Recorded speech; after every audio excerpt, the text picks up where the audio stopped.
Olá pessoal, tudo bem? O nosso gabarito preliminar, eu imagino que não teremos surpresa. Duas proposições erradas e duas proposições corretas. Na primeira, nós temos aí quase que uma pegadinha, porque os dados até 2018 demonstravam, né, uma redução do desmatamento. E aí, a nossa proposição, ela questionou sobre o ano de 2019 e 2020. Tá? Que de acordo com o relatório do Atlas da Mata Atlântica, Santa Catarina perdeu mais de 887 hectares e é o quarto estado do Brasil que mais desmatou neste período. Então, olha só, entre 2019 e 2020, Santa Catarina alcançou índices de excelência na preservação do desmatamento. Então, a primeira proposição está errada, né, amplamente divulgado na mídia, então imagino também sem surpresas. Questão 38, essa daqui, ela está abordando a questão, né, da perseguição política durante os governos militares, quando Paulo Stuart Wright, ele é considerado, né, um dos desaparecidos durante o regime. Ele tinha família norte-americana, morou nos Estados Unidos, voltou para o Brasil, ocupou diversos cargos públicos e era muito envolvido com movimentos sindicais, ele fez parte do PTB, então naquele contexto antes, né, da intervenção de 64, ele fazia parte ali dos que defendiam, né, o João Goulart, enfim. E logo que aconteceu a intervenção, tá, já no início ele teve o seu mandato cassado, no contexto ele era deputado, tá? Então a cassação já foi em 64.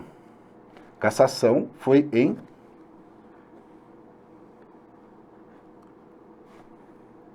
maio de 1964, tá? E depois dado como morto, porque ele teve o seu desaparecimento, né, em setembro de 1973 no DOI-CODE. Então, considerado um desaparecido político, portanto, o item 38 está correto. Então, bora para mais uma, essa daqui. Acho que não teremos também surpresa, tranquilo, explorando as grandes manchetes que noticiaram as mudanças, né, as alterações estatísticas no estado e, por exemplo, né, aqui foi apontado a pesquisa quanto à desigualdade, quanto ao critério cor. Então, veja só, nós temos também amplamente divulgado esta mesma manchete: negros ganham 39% a menos do que brancos em Santa Catarina, aponta a pesquisa. Então, a pesquisa de desigualdade por cor e raça mostra que renda domiciliar per capita é menor em Santa Catarina na população negra ou parda. Tudo bem? Também tem as menores representações políticas do Brasil. Então, a desigualdade salarial entre negros e brancos no Brasil, né, é um tema bastante conhecido, é um tema bastante discutido, né, está totalmente ligado ao nosso processo de formação histórica, em que longos séculos, né, com o regime de escravidão africana e indígena, tivemos aí, né, uma periferização dessas comunidades, e o que resulta séculos depois, né, a comunidade negra é mais pobre, tem menos acesso, é mais sujeita à violência e é a mais encarcerada. Então, nós temos aqui uma discussão quente, né, quanto ao assunto aí, racismo, por exemplo, né. Então, olha só, racismo, as questões étnicas, desigualdades salariais. Então, como é uma questão baseada numa manchete de um estudo do IBGE, a nossa questão 39, gabarito preliminar, indicamos que ela está correta. E por fim, né, a questão 40, como nós mencionamos, não somente os africanos foram escravizados, e no caso os africanos eram mão de obra muito cara quando eram importados da África, e eles eram os principais produtos do capitalismo, né, durante 4 séculos. Então, olha só, era muito caro trazer o africano, que era o principal produto que movimentava o capitalismo ocidental. Então, as lavouras nordestinas, de todos os tipos, as lavouras que começaram a avançar para o sul, e avançou também, né, o processo de colonização daí.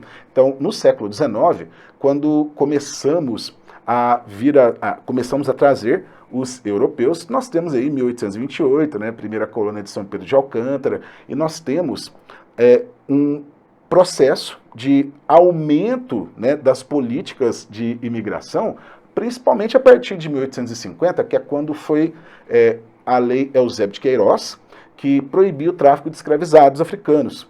E isso, né, então, né, tinha um problema como substituir o trabalho dos africanos. Solução 1, vamos trazer imigrantes.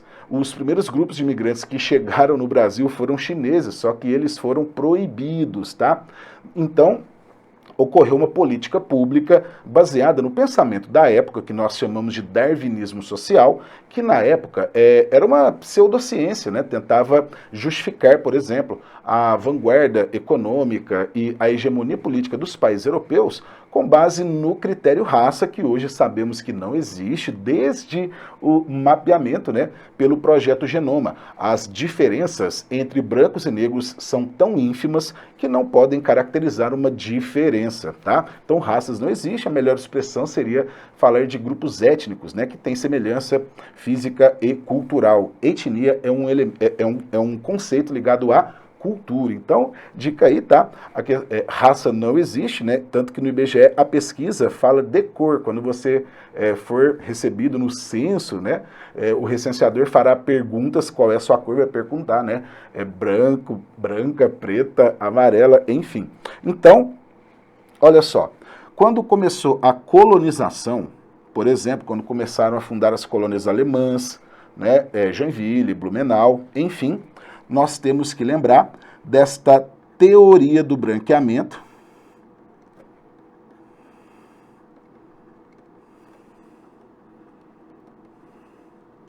baseada aí nas teorias do darwinismo social, né, que tentava fazer essa associação que mencionamos, e quando eles começaram a chegar com incentivos, né? Vamos lembrar que o Estado dava diversos incentivos fiscais, tivemos a participação da iniciativa privada, diversas empresas de colonização que loteavam, né? E conforme foram desenvolvendo as políticas para poder pagar os lotes com o trabalho, né? Se consolidou mais facilmente o processo de colonização, tá? Que sempre esteve associado à exploração da madeira.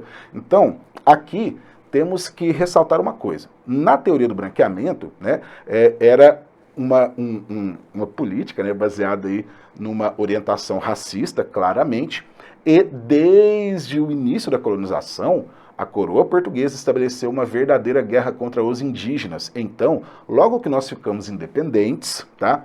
Sabe aquele processo de independência entre 1808, quando veio a família real para o Brasil, até 1822, Dom João VI declarou guerra aos indígenas botocudos, aos indígenas Xoclengue, por exemplo, que são um dos grupos étnicos indígenas, né, remanescentes no estado de Santa Catarina. Então, olha só, desde o início, tá, do processo da presença da família real no Brasil, foi uma guerra declarada e continuou a partir da independência, né, 1828 ainda estava no governo Dom Pedro, né, quando começou a política da criação de colônias, porém, todas associadas não só ao povoamento, mas também ao branqueamento, o que significava, por exemplo, campanhas militares, né? Os colonos frequentemente eram recrutados para participar de combates contra os indígenas.